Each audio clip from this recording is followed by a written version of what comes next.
اس لیے اللہ تعالیٰ سے کسی بات کو تسلیم کرانے کا آسان طریقہ بتا رہا ہوں کہ آپ اللہ کی بات کو مانتے جاؤ، خود بخود آپ کی خواہشات چلتی جائیں گی.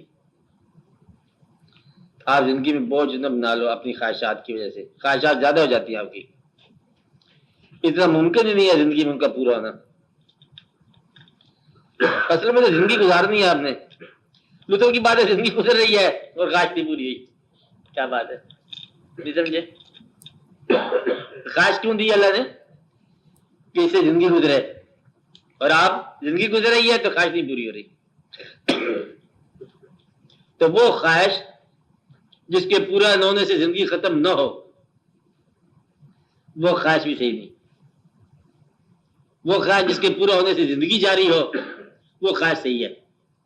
اگر بات سمجھ آ رہی نا؟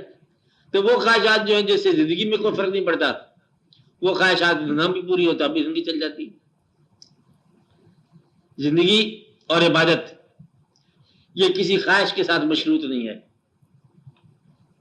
اب میری بات سمجھ رہے کہ اتنی دولت ہو تو زندگی گزرے گی؟ نہیں، غریب کی بھی گزر جائے گی، امیر کی بھی گزر جائے گی. یا یہ ہے کہ اتنی دولت ہو تو پھر ہم عبادت کریں گے؟ نہیں. ہر معیار پہ ہر طرح کے لوگوں نے عبادت کی. ہر دور کا آدمی، یہ تو کمال کی بات ہے نا، ہر دور کا آدمی جو ہے نا وہ رویا بھی ہے ہنسا بھی ہے. ہر طبقے کا آدمی جو ہے روتا بھی ہے ہنستا بھی ہے.